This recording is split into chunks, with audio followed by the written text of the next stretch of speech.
Hey, you looking to get pushed, buddy? Welcome to the Sunday Movie Marathon. I'm Max. I'm Chris. For sake. And we're joined by Kai again. Hello. How are you? I'm alright, not too bad, thank you. We just recorded the intro twice, so that's why all that. I don't think he actually says that in Pusher. But he really should. Yeah. How are we all feeling? All good in the hood? Yeah, all good. Feeling pushed. Feeling pushed to push these reviews of Pusher. Yeah. 1, 2, and 3. Watched them all in one sitting in the dark. I thought they were going to be English, but they're not. Director, I guess we just fucking get right into it then. Yeah, I don't We think have there's nothing really... else to talk about. I haven't done anything else. This is all I do. How have you been since you were last on, Kai? I've been alright, yeah. Been living my life, just chilling. Nice. That's what we like to hear. Yeah. Passed your driving test. I did, yeah. A swag new car. Can legally drive now. Drive a nice little Clio. Very nice. Yeah, I've seen it. I Covered look in at. cobwebs. Yeah. Yeah. Well, Yeah. no one's perfect. No one's perfect. Yeah. No Darcie this week. She's off being selfish and seeing her family. So it's the boys, baby. The boys are back. I know I'd slip it in eventually. And yeah, I guess we better just get right into it. These are movies from acclaimed director Nicholas Refn, or Winding Refn, whatever you want Yeah. to call him. Was it last episode we talked about Drive? Yes, last episode we talked about Drive, and also we've talked about Bronson, his other movie. And that's it, I think, Yeah. for what we've seen of his. How are we feeling about this marathon? Top level thoughts, and about Nicholas himself. Pretty good director. Yeah, I've not seen any of his movies that I've disliked so far. No, me neither. I don't think. Even like The Neon Demon was fucking weird, but that had its quirks. I actually Yeah. quite like that one. I messaged Chris about that the other day, and I was like, I can vaguely remember parts of it. And I was like, I remember Keanu Reeves being like a sleazy motel owner with like a tiger. Yeah, But that's yeah. literally Yeah. all I can remember, really. I remember Quinn from Dexter being in it. Yeah. Sure. Yeah, they're there. Yeah, he's like some weird photographer. Right. remember yeah. that. Yeah. That's about it.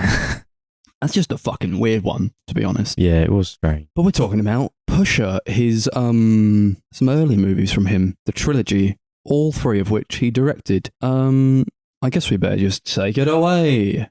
Yeah, so the first one is Pusher from 1996. His debut, I believe. Right, very early then. Yeah. So the film's about a drug pusher called Frank who, after a drug deal goes wrong, which involves the police, him getting arrested, he owes a huge debt to this gang. Yeah. And that's kind of the movie, him trying to pay back this gang, but every time he tries to get money together, some shit goes down. He's got to pay or pay some other way. It's an interesting one, I think. I don't think I've seen a Nicholas Winding Refn movie that's not in English, so I forget that he is not of that variety. Yeah, I don't think he has many.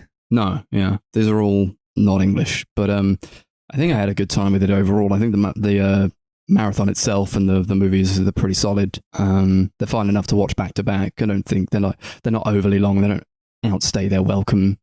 This one's pretty solid, I thought. For the most part, I think the whole trilogy is quite solid. Yeah, I think it's fairly consistent.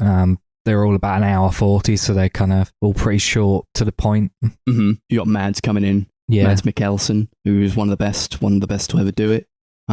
He's probably one of my favourite actors, actually. He brings such a fucking... He looks weird, so I'm into it like immediately. But he's like... He does some weird stuff over this... I mean, he's only in 2 of them, but I thought this first one was going to be about him. Yeah, Like, so it's did about I. this fucking Frank guy. I don't care about Frank, but I guess I sort of go along with it. Like, he's fine enough. He's fine enough, I guess, until I get to the real reason I'm here. Yeah, Mads Mikkelsen was good, I thought, in both the films. I think the second one especially, but I liked his little sort of... It was a bit of a cameo, really, in the first one, isn't he? He's only in it for, Yeah. like the first 20 minutes, half an hour? Yeah, something like that. Yeah, I enjoyed it. I thought it was good. Yeah. As soon as, like, I thought it was, like, gonna be about him, and then when it stopped being sort of about him, I was like, oh, okay. I gotta look at Frank. I don't really care about Frank. It's like, he's like a dick, and, like, the whole movie, you're like, he's gotta do some stuff. I don't know, like, if this would be a criticism against the movie, because I just don't like him. I don't like him as, like, a guy. that you're supposed to root for. But I don't know if like we were supposed to root for him, or if it was just like this. All these movies are like character studies devoted to like a singular character that we meet across the trilogy. And I guess probably I'm not really supposed to like any of them because they're all pretty seedy people. I mean, when you get into the territory of like drug pushing, it's like, well, you know, these people, and they're not like the best drug pushers. So I guess there's like, there's some comedy in that, but like not enough for me to be like, I hope they succeed, because I kind of don't want them to succeed ever. Yeah. It kind of reminds me a little bit of Uncut Gems, and how that's a movie that kind of shows this character who's kind of pushed himself in a corner, but the whole movie is like, yeah, he's done this to himself. Mm-hmm. Yeah. I thought Frank was the most like redeemable of the three protagonists across the trilogy. No, really? Yeah, because I don't know, like to begin with, he sells drugs, but I don't think he does anything too horrible. Mm-hmm. Like, and like when shit gets heavy and it's starting to hit the fan a bit, he's like kind of reluctant to push people into like giving him the money, even still at that point. Like basically he has to go and find people that owe him money to try and collect that to give to this like top guy, and they go along with like a bodyguard of one of the top guys. Yeah. And he's like, oh, you're going to rob a bank then?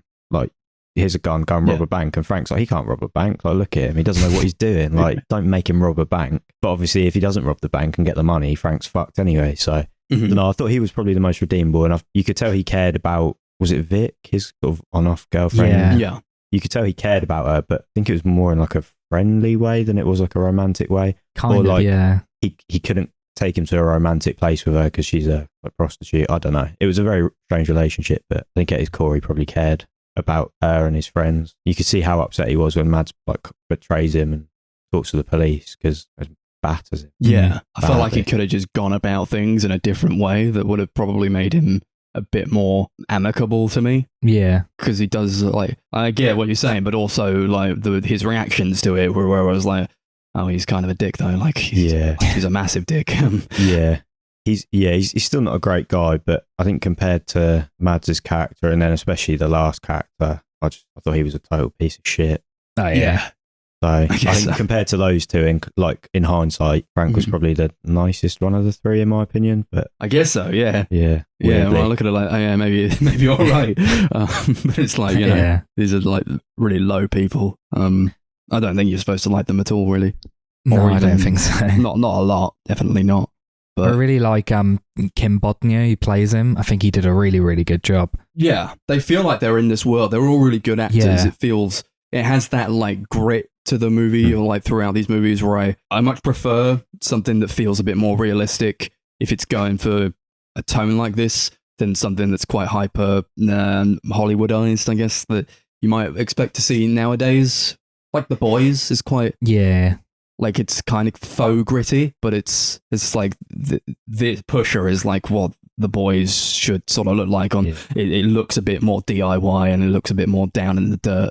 It's almost documentary at some point. It's like with the handheld camera especially, it just feels like you're put into this world, and the character, you see like a snippet, like a week in Frank's life, I guess, and then after that, like I was thinking about like what would happen to Frank afterwards, because the film ends on somewhat of a cliffhanger, I guess. Like kind of, you don't know what Frank happens to him basically. So I'm like putting pieces together in my head, like, oh, I wonder if he did this, I wonder if he did that. So yeah, you can like, that's when you know it's like a sort of, you've been sucked into it, and you can feel like the reality of it all when you're thinking about the character as someone separate after the film's ended.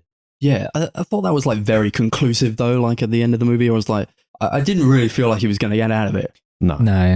I thought like he kind of had that like far off stare, and you sort of knew that there were threads that he needed to close by the end of it that weren't closed. So I thought like just him sort of standing on the street going, just sort of staring and kind of wondering about what he could have been doing or how he could have escaped. I was like, well, you're fucked now, aren't you? Because you tried to fix something that couldn't really be fixed. Yeah. We were all screaming at the TV, just run, just fucking run, man, just get out of the country. Yeah. We're all screaming at the TV, and then he didn't, and we're like, well, now we know exactly what's going to happen. Yeah, I kind of like how they don't like definitively say whether he lives or dies. It's kind of, it is kind of ambiguous in a way, but at the same time, I feel like it is, like you said, it is quite definitive.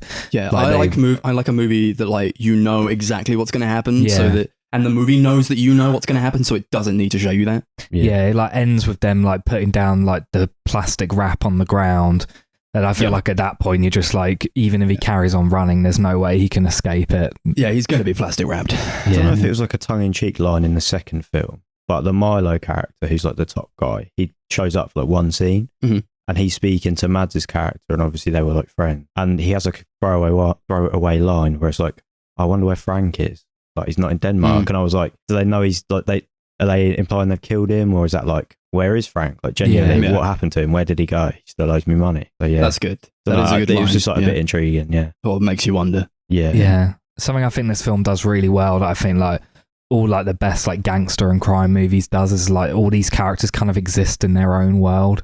Like, I feel like they don't really interact with the public. Really, they're kind of just all interacting with each other. So it kind of feels like, although it does exist in some form of reality, it's like an underworld. They have their own section. Yeah, it does put you into that.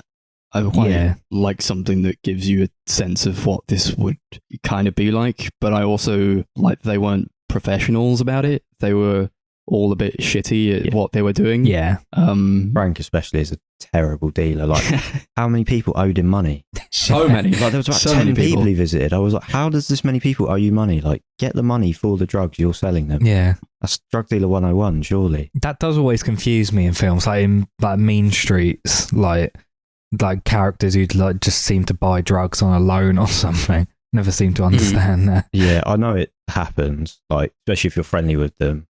I'm not a drug dealer, just FYI, you know, from your time on the streets. Yeah. No, but I know, like, in this country anyways, it's called like macing drugs. You'll mace someone it, like, it means just loaning it to them, basically. Okay. You do it to friends, I think, mostly, and then their intention is, I'll mace you this now and you can pay me for it later, but I don't know how often that. Right.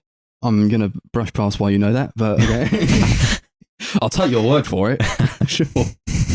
They talk. They're so like the main two are obviously Frank and Tony, played by Mads Mikkelsen. It was, I don't know if like I got the sense that like they just had like really weird conversations that I feel like nobody would ever have. But it's like the movie is being told in such a way that these characters are quite heightened in like what they're about and like and what they're doing. So like when they have these weird kind of stupid conversations, I'm like, this is kind of gross what they're talking about, but also like I get it, and like it didn't feel like inauthentic to the characters because they were just talking like a bunch of shit the whole time and they had no idea what they were doing most of the time.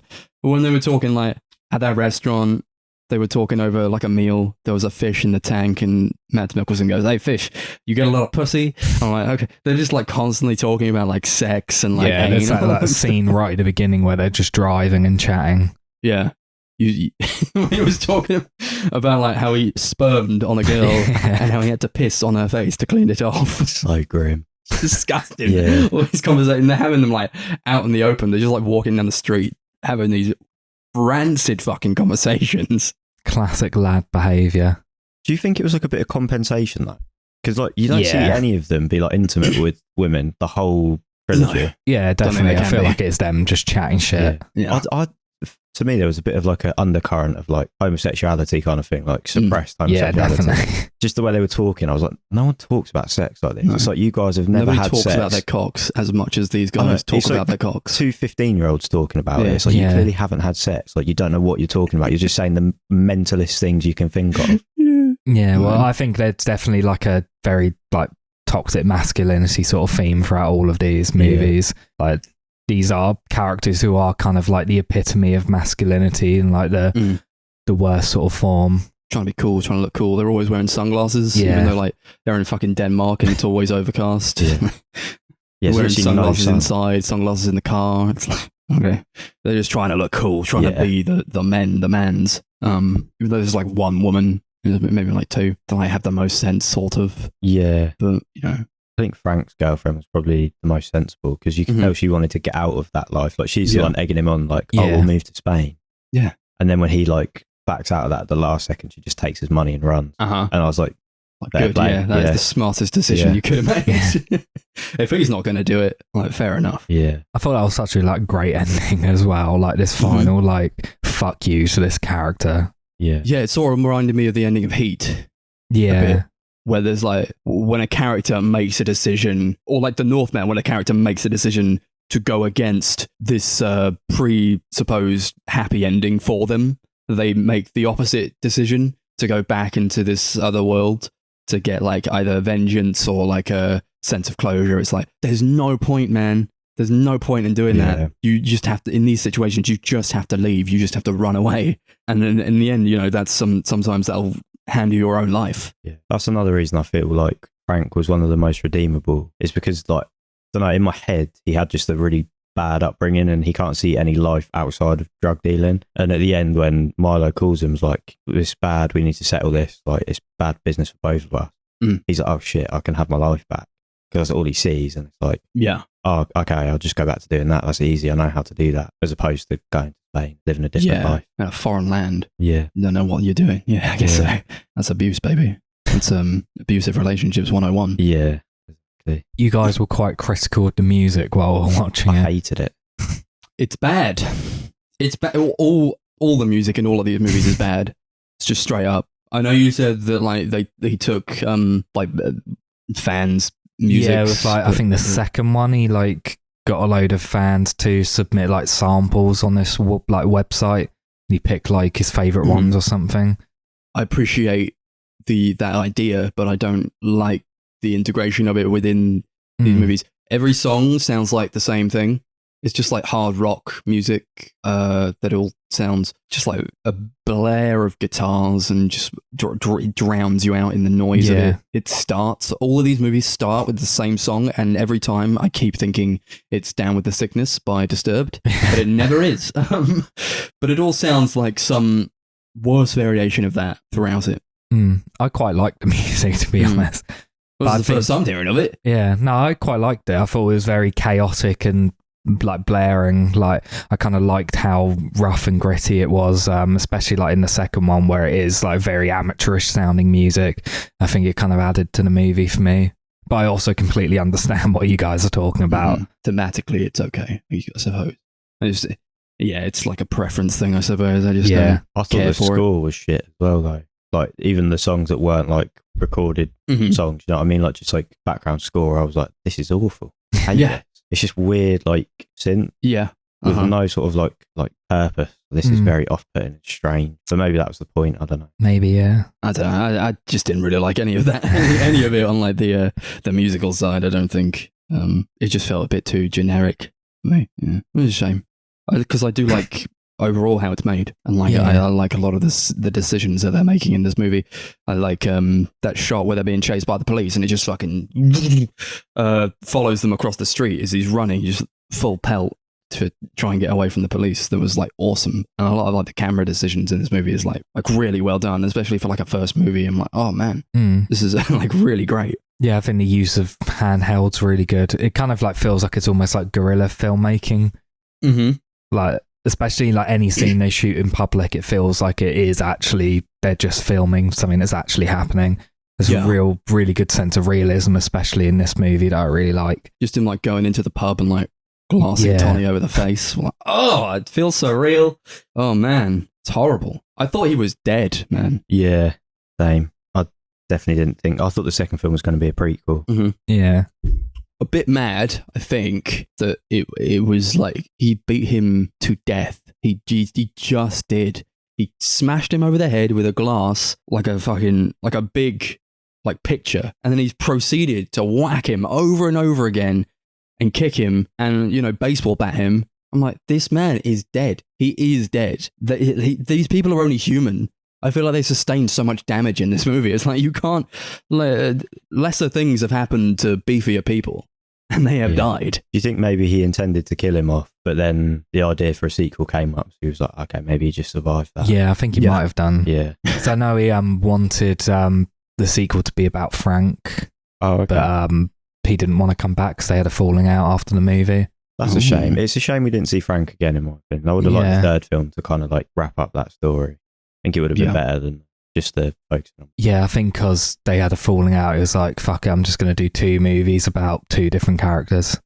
Yeah, I mean, fair enough. I think he pulled it off, like, ultimately with the whole trilogy. I think it's like quite solid, and its execution. It's also like, this is like really violent as well. So I quite like this sort of gritty violence to the movie. I feel like I watched it and I was like, yeah, this is clearly by the guy who directed Bronson. I feel like he almost refined how he shows violence in that movie more so than in this one, but it's still like the hits feel real and people feel like they're getting beaten to shit. Yeah, definitely. Yeah, I think it's a lot rawer in this movie where he's not really completely found himself and developed his style yet. Mm-hmm. Yeah.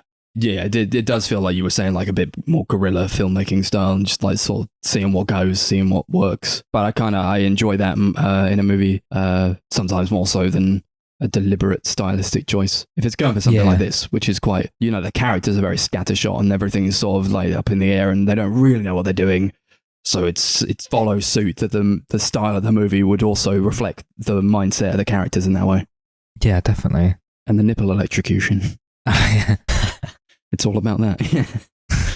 Yeah, that was a horrible scene. Yeah. I didn't enjoy that. I was like, this is uncomfortable. This feels too real. Yeah. Yeah. Nobody wants to see that. No. Who wants to see that? I don't want them to like show how they're doing it as well. Yeah. Be like, all right, we're going to unplug this like light from the wall, get the strip the wire, and then we're going to like plug it in somewhere else, and then that's how. Like, you don't need to show it all. I don't think. Yeah, because you see the whole process, don't you? Yeah. It's like, It's like, is that going to work? yeah. Not nice. Can I do that now? From watching this movie. I quite liked that, like how drawn out it was, because it just made it, like, when it actually happened, it made it more effective, I think. Yeah, I guess so. I sometimes take issue when movies show violence in such a way as to like overdo it a bit. I don't think they overdo it in this one, but like sometimes it's like it can be a concern. Yeah, I think it can draw the line a little bit in this one. Yeah, I like when he's beating up Tony, they don't show it all that much. Yeah. He's like, mostly he's on the floor, and clearly he's not actually on the floor, but he's like, you see him smashing him with the baseball bat, but he's clearly just like smashing a pillow or something. Yeah, I think a lot of the violence is off screen, to be fair, because you've got Thomas Bolagen shows up in that scene and he shoots himself in the head. That was you don't actually see that. That's all like off screen, and then you just see like blood all over the wall. I enjoyed that a lot, especially as I thought, because I know him quite a bit, Thomas Bolagen from like Vinterberg movies, that I thought he would play a bigger role when he showed up. Yeah. But then he was only there for that one scene. So when he blows his brains out, I was like, oh fuck, man, that really hurt. that hit hard. And the framing of it was really good. You just see the character's shock expressions and sort of like they get splattered with blood a bit. Yeah. It's like, ugh. It's a really great gross. scene as well. I think it was one of my favourite bits in the movie. Mm-hmm. Oh, totally. Yeah. I love that guy. He can sell like anything. Yeah. Same with Mads though. Yeah. One of the greatest of his generation, I think. I watched Rogue One again recently, just for him. Like, oh, he's so good. He can do anything, I feel. I still need to watch Hannibal, actually. Yeah. I've heard that's a good show. That's a good show. I don't know, I really struggled with it. I think it's one of those shows, yeah. Sort of splits people. Yeah, but the people that love it really love it, so I'll probably give it another go, just to see if I can get into it. Mm-hmm. Yeah, I don't know, I just struggled with it. Well, he's great. Yeah, to be fair, he was the standout part of it. Yeah. I watched that like the first time and I was like, oh, he's all right. He's okay. Hannibal, he's fine. They're saying, he's sort of alluding to the fact that he's doing all this, but it's like, no, he's not. He's clearly just a solid guy. He's a solid guy. Yeah. I bet for him. He's all right. Can't say that about Silence of the Lambs, Hannibal, though. No, he's you insane. see him bite someone's face off. Yeah, that's pretty mad. That's a great movie. But yeah, Pusher. We have anything more to say on Pusher? The first Pusher. I don't think so, no. Made me think of Pusher T a lot. Legit. Legit. As soon as it was recommended, I was like, Pusher T. I'm like, who the fuck is that? Yeah. I don't even know. Thanks, Pusher T. And thanks for all the chat about anal and all that stuff. That was great. I guess we'll rate it out of Pusher T's then. Okay. Yeah, I really enjoyed this movie. I would definitely watch it again, I think. Probably all three of these, to be fair. I could see myself doing this marathon again. So yeah, I'll give it like 8 Pusher T's out of 10. Yeah, it's solid. I don't know if I would race back to watch it. No, I probably wouldn't. I don't know. Would I watch this again? Maybe I'd give it a chance later down the line, but I still had a really good time with it. And, it's probably one of the more consistent marathons that we've done. So I'm pretty grateful for that. I'll give it 8 Pusher T's out of 10 also. Yeah, this one was my favourite one of the trilogy. Mm-hmm. I liked it a lot. So I'd probably go like 9 Pusher T's out of 10, to be honest. I really liked it. I've got a thing for films like this, though. Like where it's like you just see like a character just make mistake after mistake, and it's just getting into more carnage. And it just ratchets up the tension. Then by the end of the film, I'm just sat there like a mess. I just love it. Those are the best, yeah. Yeah, they're the ones that get me. Okay, Pusher T? No, Pusher 2. This one, fuck's sake. This one came out in 2004. It was directed by Nicholas Winding Refn, and it is part of the Pusher Trilogy, the second of those. What would you know? This is about Mads Mikkelsen. He survived to make another one. Tony is back, baby. And he is, he's been shaking bars for months, man. He's back. He's out of prison, and he's like, Dad, I want a job. Give me a job, Dad. I've reformed my ways. And his dad's like, you're a disappointment, and I hate you. And also, you have a child now. And there was a woman who says, you are the father of my child. Child. And he says, I don't know about that. I do not know.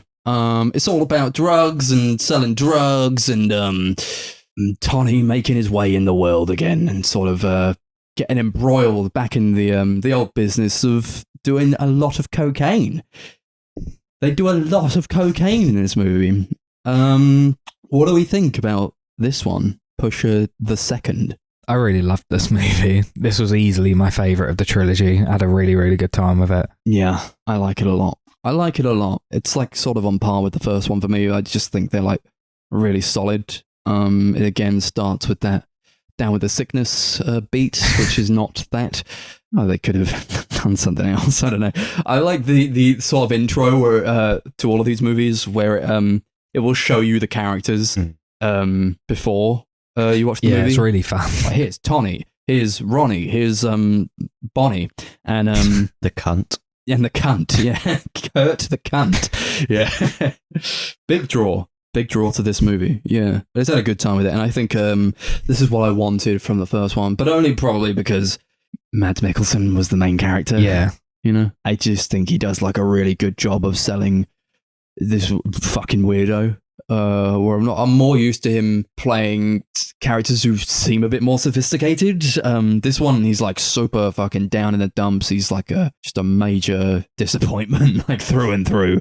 And I guess it's just fun to watch people or like characters that just fuck up so much like the whole time. Yeah. I like this one slightly less than the first one. Yeah, I know, controversial, but I don't know. It was something about it. It was like it lost the realism a little bit in the middle for me. There was one point where I think you said, Matt, you were like, what's happening in this film? And at the exact same time in my head, I was thinking that because I was like, I don't really know what this is. Like, I've just seen this guy go around and everyone just called him a fucking loser and a knobhead and like, oh, you're shit, I hate you. And I was like, he can't be this disliked, this like universally disliked. Like, everyone just hates him for no apparent reason. Like, he is a shit person, but they're shit people as well. Yeah. And they all do the same shitty things, but for whatever reason... everyone just hates him, and I was like, I think a lot of it probably comes down to the fact that he went to the police in the first movie. Do you know what? That actually makes a lot of sense. I haven't even thought about that the whole time I've been thinking about that film. Because I guess if you're in that world, grassing is like the worst thing you can do. Yeah. Yeah, fair point, actually, yeah. Oh, no, that's actually brought me around on it, because now it all makes logical sense in my head. I'm like, oh, actually, yeah. I think the movie kind of like, it's kind of like a character study more so than the first movie. I feel like it's a little bit more grounded in a way. You think? I think so. It's less like anxiety inducing. Yeah, that's kind of what I mean. There's not a succession of things that fuck this like this character's life up. It's more of like here's him trying to work through the shit that's already happened to him in his life. Yeah, I think he's got a bit of a conflict between like going clean, like living a good like actual life, and kind of still being in this world, which I found quite interesting. I don't know if I would say it was more grounded, because I do kind of agree with you, Kai, where you say that he like it felt a bit stupid, like people just like saying that he was shit and all that. I know we've established why they think that, but also I don't know if like you would go into every single room in whatever place you were in, and everybody there was like, "You're shit, you're a bastard." I think that like a lot of the people would just sort of keep that in and sort of like do like sort of private glare or something. But I enjoyed that it was a bit more heightened and a bit more like weird. Yeah. And the fact that it was a bit plotless, more so to give a character study a bit more of a go. I enjoyed that, but I was also like, what is happening though? Like, I don't really understand what the fuck is going on. And especially because like they are doing coke in every scene. Yeah. Every single scene they're doing coke, and it's like, well, I don't know if that would really happen. It does feel a bit heightened and a bit more wacky than the first one in that way. Yeah, I think it's kind of excessive in a way, but like intentionally so. I think. I feel like they lead excessive lifestyles. Yeah, exactly. I think the violence is a little bit. They go a bit further with that. Obviously, like the film starts with like a scene where he's trying to have sex with these two prostitutes, but he can't get a boner because he's done too much coke. And they're like watching porn. He's like slapping his dick, trying to make it hard.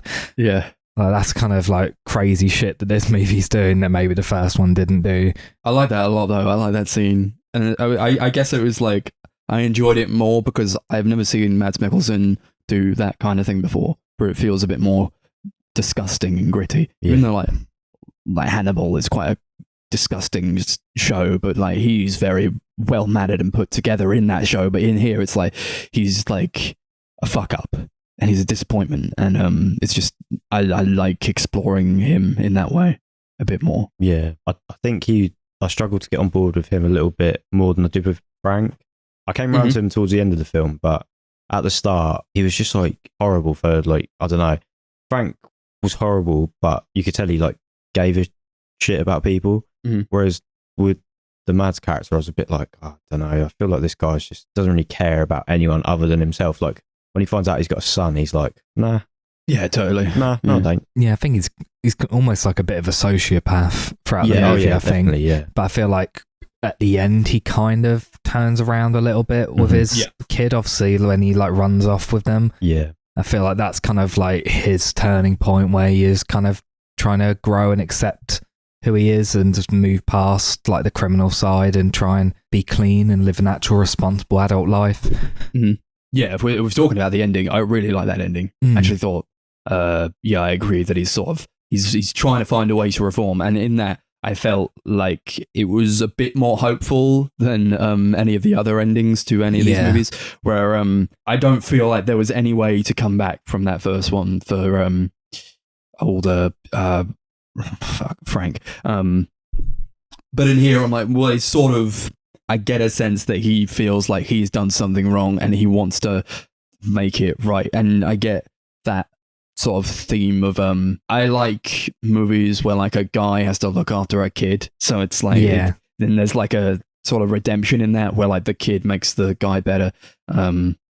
Interestingly, I've never seen it done with a woman. I guess men are just more fucked up and need redeeming in that way. Like a child would do that to them. Maybe that's a kind of movie I would like to see, actually, to like reverse the roles in that way. But yeah, I definitely got a more open-ended idea of what would happen at the end of this movie than I did in any of the others. And I suppose that's probably what heightened it for me, because it left a more positive taste in my mouth. Yeah. It was a lot more of like a cathartic ending. Obviously, like his dad's a piece of shit throughout the whole film, and he's just looking for his dad's approval, and his dad's only cares about his like younger brother. Yeah. And everyone says it as well, like, oh, that's the one he cares about. Like, that's the one he gives a shit about. Literally at like the wedding scene, or like after the wedding, and they're at this bar, and the dad's making a speech, and he's talking about the brother getting married, but he has to work in the fact that he is also very disappointed of Tony, his other son. Like, why did you have to say that? And like this whole time, I don't know why he stays there for that long, but I guess like the same sort of deal with Frank. It's like, this is his world. This is the only thing he knows. If he goes elsewhere, what the fuck is he going to do? Yeah. So he kind of has to be there and take shit from these people. I think that's when it started to work for me, because you could see that he saw his kid as like a way out. He's like, I don't want my kid growing up like I did. I want him to have a better life. Or she, I don't know what gender the baby was. And such a great scene when he like takes the kid as well. Yeah. Where like he sees just like the bridesmaids doing a bunch of coke in this fucked little apartment, and the baby has been placed just on the floor. Yeah, just behind the sofa as well, so they can't see it. Yeah. I'm going to place the baby away behind the sofa and let's do a bunch of coke. You got any cigarettes? He's like, fuck. Like, Jesus, man. Like, of course he took the child even. That was another scene that made me laugh because the bride does so much cocaine. She has a nosebleed. Yeah. And she just starts calling him an idiot. But you're such a fucking idiot. I hate you. And I was like, you were the one that sniffed all the cocaine. Like, he's done nothing here. Why are you shouting at him? Yeah. Oh, my God. Yeah, it's a lot of shit thrown at him. There's a lot of shit. He finds out his mum died like 8 months ago. Yeah. Oh, yeah. That was horrendous. That was a horrible scene to watch. That also spoke to like the fact that, well, clearly he didn't care all that much about his mum if he hadn't seen her for the last 8 months. But also to like have that realization is just like, oh, gut wrenching. And then when his dad's taking him to kill the dad's like mistress or whatever, who's had the younger son, because she wants custody of the baby, and he's like, oh, I don't want him to be stuck with a crazy person like your mum was. And I was like, you just found out his mum's died. Like, why are you dragging her name through the mud in front of him straight away? Yeah. I love that scene where he like just can't go through with it, and he goes back and tells his dad that, and his dad's just like snaps at him, calls him a disappointment. Slaps the shit out of him, doesn't he? Yeah. That was a very cathartic scene as well. Yeah. He sort of takes back himself a bit, whereas before I suppose he was trying to live up to his father. Yeah. It was like he, literally killing him is like to free yourself from those expectations. Yeah. And I think it was quite, again, I'm like a sucker for this kind of thing, but like the first scene of the film is him talking to like his cellmate in prison, I guess. And he's like talking about like fear and how like you have to overcome fear to like start the next stage of your life and like show who you really are. And obviously he's terrified of his dad and disappointing his dad. And it just gets to the point where he's like, oh, fuck this, and just kills him with a screwdriver. Yeah. And it's like he's just born again, do you know what I mean? He takes his kid, he runs away, they get on a bus, and it's like, I feel like you could potentially have a good life if you don't fuck it up.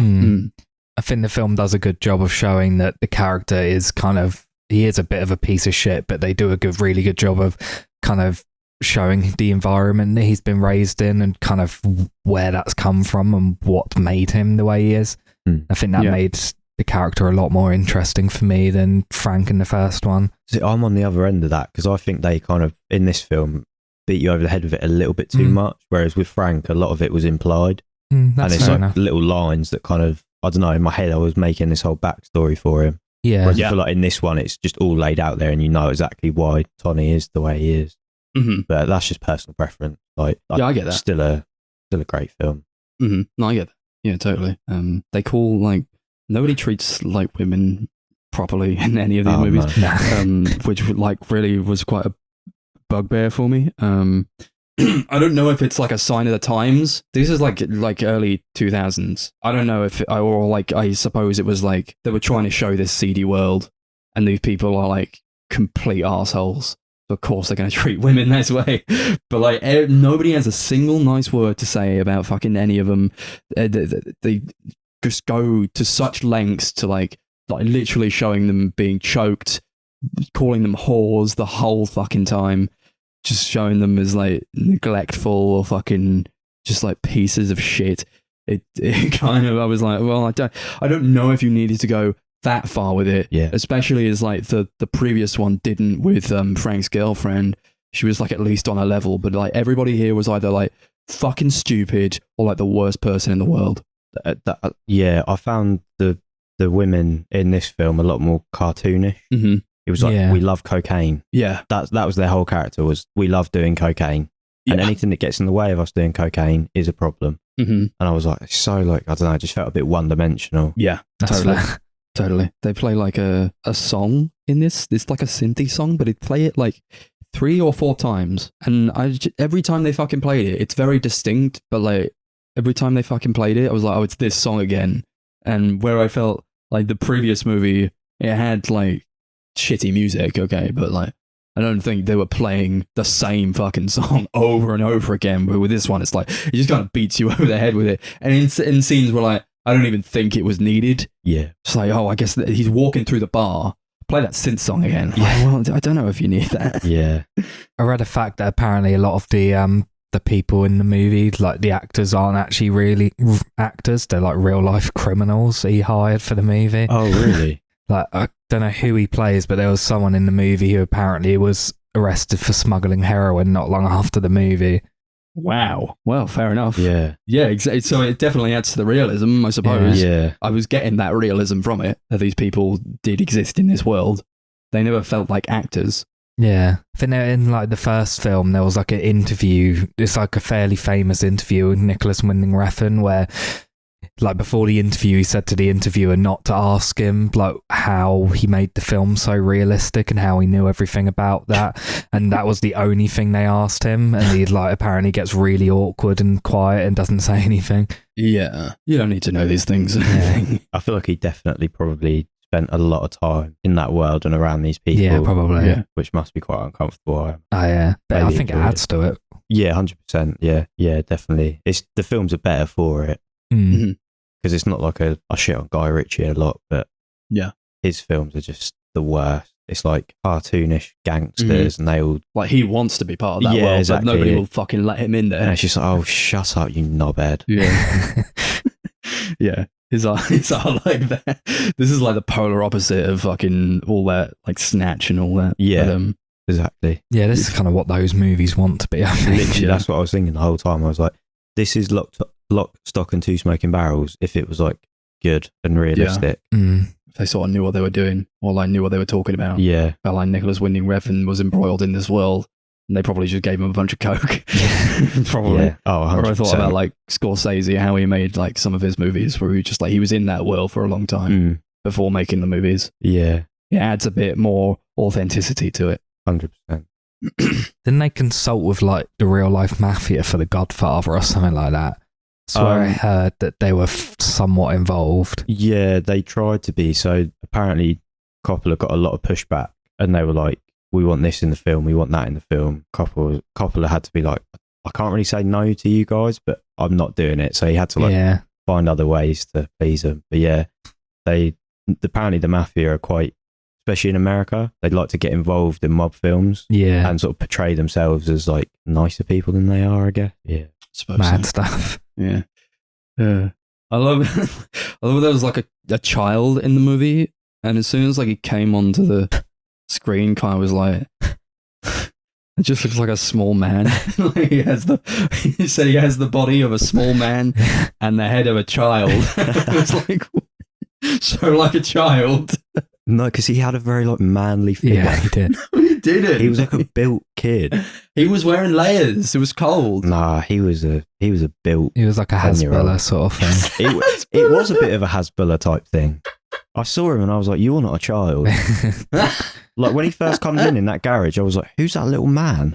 My God, why is he holding hands with everyone? What's going on?" And I was like, "Oh, it's a child." I didn't think that at all. I thought you were fucking insane. I was like, "What the hell are you talking about?" Just a kid. Oh my God. Yeah. Why was there like a stripper at the wedding reception? Oh yeah, It was funny.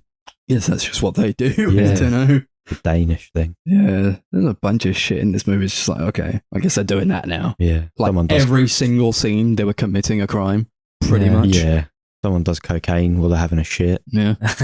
That was great. Yeah, Just like there's a knock at the door, he flushes the cocaine immediately. Yeah. Like, why the fuck did you do that? I It's like, know. I thought it was the police. worst Yeah. drug dealers ever. There's a really fun car heist scene in there where they break into a car dealership Yeah. and steal all the cars. Yeah. Really, really enjoyed that. Mm-hmm. Yeah. I was like, is it really that easy to just do that? Yeah. Nowhere is safe. No. I feel like the films are a lot funnier watching it with you guys than it probably would have been on my own. Totally. Maybe, Yeah. yeah. I don't know if maybe they were just funnier films than I expected them to be, but I was laughing quite a lot, to be honest. Yeah, I think this one especially is like really quite comedic. Mm-hmm. I think when we're in like a group dynamic, there's like comedy to be found in Yeah. pretty much every movie that we watch, because it's just like the fact that we're all together and like enjoying it is probably, or like even if you like fucking hate a movie, there's comedy to be found in that. But yeah, I don't know if I would have had as much fun if I was not watching this with you guys. Maybe. Yeah, it would have been interesting actually. Maybe I'll like in a few years I'll watch them all on my own and let you guys know. I'd be like, yeah, it wasn't funny at all.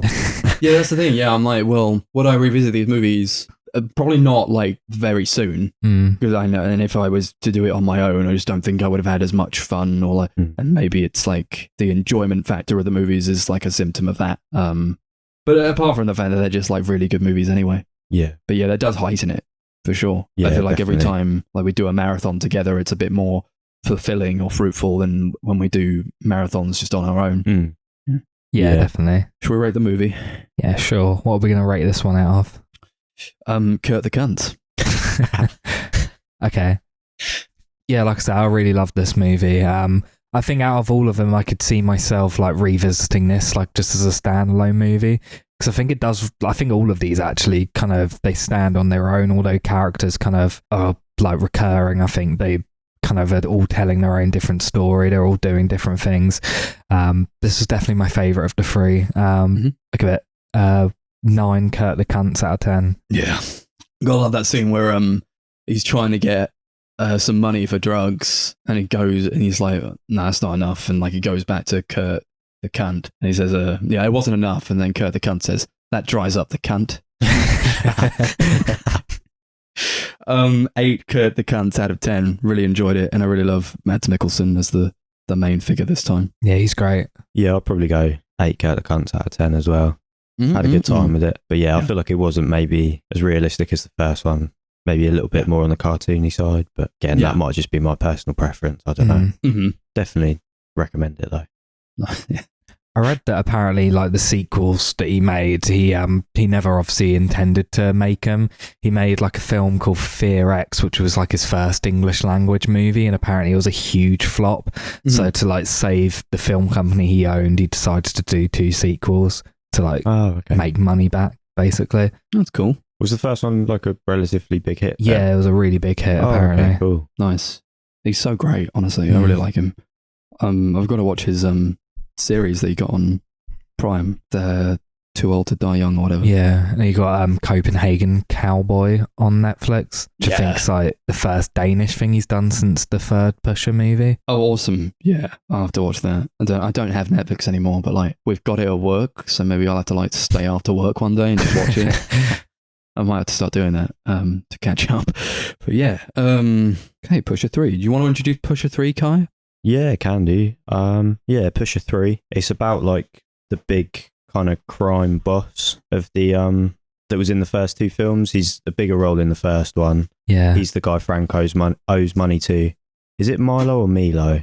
Milo, I think. Milo, played by the old guy in Triangle of Sadness. Yeah, the old Russian guy in that. But yeah, he's basically trying to plan his daughter's 25th birthday party, but he's also got a big drug shipment that was meant to be heroin, but when he gets it, it's ecstasy, which later on in the film turns out to actually be candy. And he's just trying to juggle the 2 basically in a really, really stressful day, whilst also trying to be sober. It was like that episode of Sunny in Philadelphia where they do that one shot. Yeah, where Charlie's trying to like sort all the shit out. Yeah, exactly like that. Yeah, I thought it was just going to be like about him making food. I was like, I'm so up for it. I'm so ready just to see him like get insanely stressed over food. Yeah. I just watched season 2 of The Bear, and I was like, I'm so up for like just some guy getting insanely manic over having to make food. But it wasn't that, sadly. Yeah, it like kind of starts off like the first like half the movie is like him cutting between like trying to make food for his family for this party, but also this big drugs shipment. And there was like, I think, a lot of comedy in that, like him like trying to rush back and forth and do both, and like just the pure stress caused by that. Yeah, totally. I do kind of wish the whole movie was like that, because that section I was like really, really loving it, and then afterwards it did. I wouldn't say it lost me, but I just wasn't quite as invested in it. It lost me. Yeah. As soon as I really wanted it to be, because at the first like 40 minutes of the film, I'd say, is him trying to plan that. He's got the drug shipment, and you see him at like Narcotics Anonymous meetings. And I was like, I really hope this film's about this old guy who wants to get out of this life, live a clean life, like provide for his daughter, make sure she has a nice life. And then as soon as it came back to, he's done a really bad decision because he's a shit drug dealer, and now he owes these people money and he has to do them a favour. I was like, you've lost me completely. It's like, it's just a retread of the first film, but just not as good, in my opinion. That's sort of why I wanted them to like pull it back and like have it be about something just completely fucking different. Yeah. It's like, he's got to make food for like 50 people and probably more. There's like a bit of this that I quite like where it's about the stresses of having to be with your extended family. I like movies and TV that kind of tackles that. But I guess I would have liked it to have been a bit more grounded as a contrast to the second one. Because when they're showing him like killing guys and fucking cutting people into bits, I'm more like, well, I don't know that you needed to like show that as much as you show it. And also I don't know if it really added to what I would have wanted the movie to be overall. Yeah, I feel like this film crossed the line into sort of just pure nastiness. Yeah. Especially towards the end when he now has to do a favour for these like Albanians, I think they were, who are like the top guys that he reports into and he sort of deals with. He fucks up. He can't get his ecstasy back and he can't get the cash to them. They're like, okay, you have to do a favour for us now. And then the package comes in and it's like a girl who's being sold into like, I don't know, sex work. That was horrible, just really uncomfortable. And I was like, I don't enjoy this. It's like, no, that was gross. Yeah, and the way the I guess her pimp talks about her, I was like, this is just vile. I hate this. This is not enjoyable in any way. That bit, I really wasn't vibing when he like snaps and kills them, and then it gets like really like horrific and gruesome. That brought me in a little bit more, only because it was I thought it was going like such a dark, like over the top sort of direction. That kind of, it gripped me a little bit. Yeah, I don't know, I just don't think it needed it. No, it was like I was see that slowly falling off as it went along. So like they were like, oh, and she's 17 years old, right? And they're like, oh no, it's her birthday today, she's 18 years old. I'm like, oh, you don't like, I don't need to see this. No. Also, there's when she like tries to run away and he like has to catch her and like bring her back. I'm like, for fuck's sake. Yeah, and then I've got a funny thing about domestic violence in films anyways. For whatever reason, it really gets to me. But the Albanian guy, the pimp, just absolutely beating the shit out of her. I was like, this is it was horrible. Like scalding her hands with boiling water. At that point. Yeah, exactly. I was like, this is... Yeah, when he was burning her hand, I was like, enjoyable. Well, this is not... Who is this for? Yeah. It's not for me. I'll tell you that much. This is not, I didn't appreciate it. No. I much more preferred it when it was a bit more grounded and just like the stress came from sort of things that you would deal with every day. Yeah. I thought it was going to be a really interesting, like, oh, he's trying to be sober, but he's also this big drug dealer. I was like, that's an interesting concept. Like, you should explore that a bit more. But as soon as thing gets a little bit stressful, he just starts smoking heroin again. Yeah. And I was like, okay. And I don't know that anything like happened as a consequence of that. No, exactly. It's just, I guess maybe it's like the consequences, he's always going to be stuck in this life. Yeah, and that's what I was thinking. It does kind of end on a quite depressing dour sort of note where it's kind of just like, he can't get out even if he wants to. That's not interesting though, I don't think. I feel like a lot of films have done that. Yeah. Like, where it's like, oh, this guy's just stuck in this life, there's no way out. Either they die or they're stuck in the life. But then, I don't know, maybe that's because the film was always going that way anyways. So it came to its natural conclusion, but I would have preferred, for the last film in the trilogy, I would have preferred to see something a little bit different as opposed to just, oh, a drug deal's gone wrong. Yeah, I don't know if I've ever seen a movie where it's like this, where it's ended with them getting out and going clean. Yeah. Would have been nice to have seen that. Yeah. Yeah. God help the girl. Sort of that. I literally remember nothing of that movie. She gets out, man. I'll tell you that now. When he's talking to the fucking guy that he owes money to or something, and the guy says, "This shirt is Hugo Boss," and he says, "Hugo Booga." When you say that, I like when someone says, "This meat is raw," and he shouts back, "Your dick is raw." Oh yeah, he gives all his guys food poisoning, doesn't he? Like all his bodyguards and henchmen, they all just start throwing their guts up. I thought that was quite funny as well. Yeah, it was really funny. It's just that guy in the van who starts shitting himself. Yeah, shits his pants. And then he still makes him open the gate for him. He's like, think with your head, who's going to open the gate now? And this guy's just shat his pants. He's like, oh, for fuck's sake. There's like this 5-10 minute like scene where they're talking. There's a guy just constantly throwing up in the background and won't stop. Yeah, it's like he didn't even care. It's like, no, we're just going to keep doing this while this guy's throwing up in the back. That's great. I liked all that stuff. Yeah. And that was a bit more in the first half of it, where it was a bit more restrained, and the comedy and the tension came from things that would just happen to, like, in real life, without it being this heightened glorification, torture porn type thing. Yeah. I would have liked it to seen a bit more of his relationship with his daughter as well, because I think in his head he has this impression of her of like really nice, innocent 25-year-old who's going places, and then it turns out she's essentially the top. Her boyfriend's a drug dealer, and it turns out she's basically managing her boyfriend, and she like goes to her dad and starts sort of undercutting him so her boyfriend gets a better price for the drugs he deals. And I was like, that's quite interesting. I'd like to see a bit more of that, but kind of just gets dropped after that. Yeah, it does. I feel like The Wrestler is a kind of movie that's sort of like this thematically, that tackles it in a bit more of an interesting way. Yeah. That would probably be a bit more fulfilling than whatever we end up with here. Yeah. Especially with how that like tackles they'll never get out of this sort of life sort of thing. Yeah, definitely. I feel that, and again, like the music in this one was especially shit. Especially shit. There's like a song, and I know you know what I'm fucking talking about. I know the exact one. Every fucking time it came on, there's just this weird screeching sound that happened, like somebody was like kind of yelling, but it was like distorted. It was so horrible to listen to, and like it never felt like it came at like regular beats. It was just like ever so slightly off, and I get what they were trying to go with. He's stressed out of his nut, he wants to do a bunch of heroin, but he's like trying to keep a hold of himself. But there are better ways to show that than with what they're doing here with the music. It is horrendous to listen to. It is disgusting. I just hated it so much. And they play it again more than once, which does not need to happen. It's a recurring theme, isn't it, in the second half of the film? Yeah. So anytime he's stressed or he's on the edge, that plays. And it just properly took me out of it. I was like, God, that is an annoying sound. Yeah. We were there yelling, we were just complaining. Yeah. Crying out loud. Reminds me of like a sound from the Yeezus album or something. Literally, yeah. Just it's very strange use of music throughout, I thought. That, and like when he was like high, they played like this sort of John Williams, Harry Potter-esque type score, and I was like, what is happening? Why are we listening to this? Oh man, it only played when he was like high, and I was like, oh, it's to show that he's high. I get it, but it's not like cleverly used. No.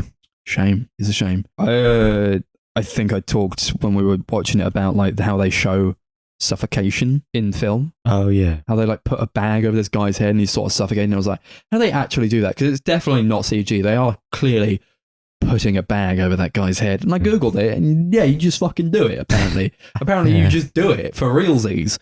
Very minute time frame though, like seconds at a time, and then cut. And then just like intercut it with like different shots. I think it's the same with like if they hang people in movies and stuff. They do it for real. Yeah, because remember when we talked about the Brendan Fraser mummy? Yeah. I like found out the fact that he like passed out and almost died like in the hanging I thought that was scene. like an exception though. No, I think that's like just what they do to make it look real. They just do it, that'd make it look real, all These right? crazy actors. Yeah, clearly. Yeah, it was mad. Because it does look real, and obviously it looks real because it fucking is real. I don't know like how you would like get across that either. Or like be like, well, it's like a CGI bag. I don't know. I don't think you could do that. I guess if it's all fine, then it's all fine. But it was like, whoa. Learning about that was like fucking wild. Yeah, it's not the safest way to do it, is it? No, well, I mean, I guess it is. It is the safest way because there's no other way to do it. These people are mad. These actors are fucking insane. I could never do it. No, I swear to God. They freak me out so much. Oh dear. Right. Yeah, I don't think there's really a lot else to say about this one. It's sort of in and out, or just like a lot of shit happens, but like not really what, and like a lot of it is not what I would want from it. Yeah, they disembowel a dead body at the end, and like he tries to put the guts down the trash compactor. Yeah, I was watching that. I was like, what's the point? Yeah, that was a little bit excessive. Yeah, I was like, it's clearly just animal guts at this point. Like, there's nothing shocking about this anymore. Like, I feel like the first film was the most shocking because, like you say, a lot of it was off-screen violent. Like you see a little bit of it, but most of it's off-screen, so your imagination does the rest. Whereas this, a whole person gets disemboweled, and I'm just like, yeah. Fine. Show all those bags afterwards. Like, okay, great. But it didn't get like any sort of visceral reaction from any of us, I don't think. No, I think we all just sat there like, whatever. Yeah, because when you see it, and it's all there. What's to think about? Or like, like what am I supposed to get out of it? Yeah, I Like, think at first I was like, oh, that's quite gross. And then it just kept going. I was like, okay, the shock value's just worn off now. Yeah. shame. And it just goes on for like way too long. Like the whole movie felt too long. Was it the longest one of the three? I think so, yeah. Didn't need to be. No, definitely not. In fact, I think it needed to be the shortest. I think you could have done that in about 90 minutes, personally. Maybe less. Yeah. Literally just cut out the top end, because I don't think really most of that needed to be in there. Just all the disemboweling stuff. No. Like, If you want to do it, fine, but it didn't need to go on for 15 minutes it went on for. no, I don't think they needed to include like the guy getting his guts taken out. I don't think they needed to include the part with the girl getting sold. Just felt like it was in bad taste. Whereas in the first half, I felt like maybe it had a bit more promise. It just slowly degraded as it went on. I guess they needed something to kind of, because he's not out of the life. He's still very much in it, but he's not as brutal as he was in the first film, it seems. Mm-hmm. And I guess they needed something extreme to kind of bring him back to that, where he's like willing to kill people and also get his bodyguard friend from the first film back involved as well. Yeah. But yeah, like you say, I think they could have found something better to do it with. Yeah, it was maybe even a bit too much for the character, as I had learned from him over the course of the movie. And then as soon as he like asks his mate to do him one last favor, and then and then they start gutting people, I'm like, well, I don't know if like it just felt like too big a switch. Yeah. Yeah, because he's like a happy little restaurant owner, the bodyguard. Mm-hmm. He's like, oh yeah, I'm having a great life. I don't do anything illegal now. I just run my restaurant. And then there's like hardly any hesitation. He's like, okay, I guess I'll help you gut two men and put them in bin bags one last time. Even says, I'm never helping you again. I'm out of that life. And he's like, well, what about if I said that it was for old time's sake? Yeah. And he's like, okay, you got me. All right, you little scamp.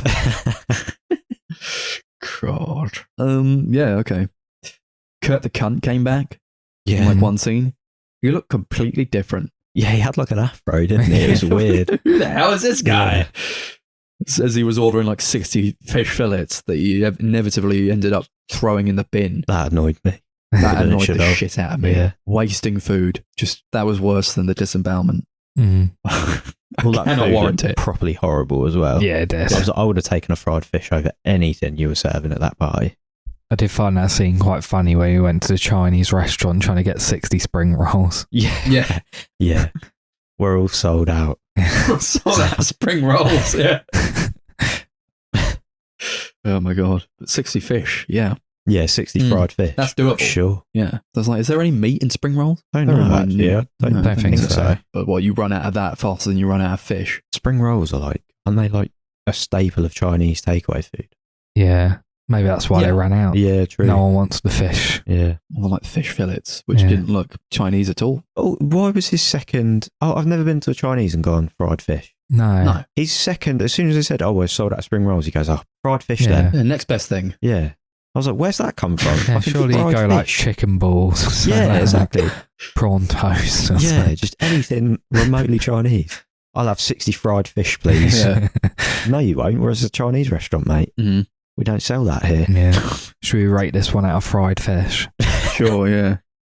I really want a fucking Chinese now. Damn it. Ever since I watched Tampopo, I've really wanted ramen. Yeah, we've got to go out for ramen. Yeah, definitely. Where are like ramen places around here? Is it literally just Wagamama? No, I think we've got a few. Well, yeah, I think there's one. Look it up. There's like a few. There's one near me, I think, yeah. Nice. On Elm Grove, right? Yeah. Oh, okay. Yeah. Then there's one in Fratton as well. Well, that's it. We're going. Yeah, I'll have to do it. Cool. Take it away. I did quite enjoy the movie when we were watching it, but I definitely think the more and more I thought about it, my opinion's gone down a bit. But I still quite like the movie, even if I think the second act or the second half's quite rough. But for me, that first half was so good, it does kind of redeem the movie a little bit. Mm-hmm. So I think I'd give it like 7 fried fish out of 10. Still pretty solid. Yeah, it's all right. This is the one I'm least hyped about going back to. I probably will never watch it again. I like the guy. I like the actor a lot. He's been in a lot of good stuff. He does sort of carry it, but then he just gets like fucking mental towards the end. All right. It lost me. Sorry about that. Hugo Booger, fuck's sake. Hugo Booger, not Hugo Boss, yeah. 6 fried fish out of 10. Yeah, I'm along the same lines. I think I'd go 6 fried fish out of 10. Mm-hmm. I think purely, like you said, on the strength of the first half of the film, and obviously the filmmaking's still great. Still that gritty, like, filmmaking style that I enjoyed throughout the trilogy. So yeah, 6 fried fish out of 10, I think. You know it's being made by a professional still. Yeah. Apparently he planned to do a 4th movie about the character Little Muhammad, but the actor got arrested. Oh, really? That happens. That happens a lot. Especially when all your actors are criminals. Yeah. Yeah, it's just a solid trilogy. I don't even think that I would want a 4th one, really. No. They did do a American remake, though.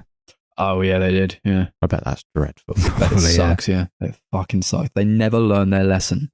These remakes, these awful, awful remakes. I thought about asking if we all wanted to watch it, but I just didn't think it was worth it. No. It was long enough already. They didn't outstay its welcome, but it was just sort of, it's solid enough. It's one of the better marathons I think we've done in recent times. Yeah, I had a good time, to be fair. It was a good way to spend a Saturday. Yeah, definitely. I don't know if we've had another trilogy where all of them are good, except for like Cornetto at the beginning. Yeah, I'm sure we could think of a few. Maybe. But we ain't gonna right now. Okay, so that's that. Pusher. Thank you, Nicholas. So for the next episode, back to the usual, just picking a marathon from the wheel. Yeah, Darcie will be back as well. Darcie's back. Kai is gone forever until he inevitably comes back. So yeah, I guess we're just gonna spin the wheel. It's gonna tell us what we're gonna watch.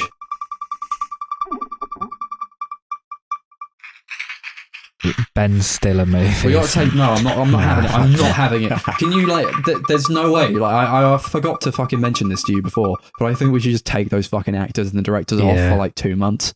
Yeah, I agree. To come up with a guy again. No, it's come up with rip-off movies. Rip-off movies. I guess we're going rip-off movies. Yeah, all right, I'm good with that. If we can. Oh, I've accidentally pressed it again. Clearly not. Well, you don't have to accidentally press it again. Like I didn't mean to. Well, so we're just going to go with what comes up next, well, are we? Depends what comes up. Why? Nah, fuck it. Rip-off movies. We're doing rip-off movies. Wait, what was the third? Catherine Bigelow movies. No, thank you. I do like Catherine Bigelow, but no, thanks. Rip-off like movies that are like intended rip-offs of other movies. Yeah. Like, movies that should like the Asylum movies and like the fake Disney sort of stuff. Yeah, like Ratatouille. Yeah, like that sort of shit. Kind of thing. So I guess I'm gonna have to do some fucking research then. Yeah, I have to do some research. we all are. Okay. Stay tuned for those. I hope Darcie doesn't mind. I'm sure she'll enjoy it. No, I think I put them on because she wanted them on there. Right, well, there we go. This one's for you, D. Look in the description to see what those are. I'm excited to find out what the fuck we're going to choose. And that's going to be one for the books. And probably a shorter one, marathon-wise, for us, because they're usually quite short and to the point, cash grab type things. Okay, cool. We got social media. YouTube, The Sunday Movie Marathon. Instagram, at Sunday Movie Pod. Twitter, at Sunday Movie Pod. And the rest. Thank you again, Kai, for coming on. No worries. Thank you for having me. It was a good time. It's always a good time. It is, genuinely. I always have a good time doing it. Yeah. A lot of fun. It is great and a good one to get to do together as well. Yeah. Cool. Any last words for the pod? Thanks, Nicholas. Thank you, Nicky boy. Thank you for those. See you on the other side.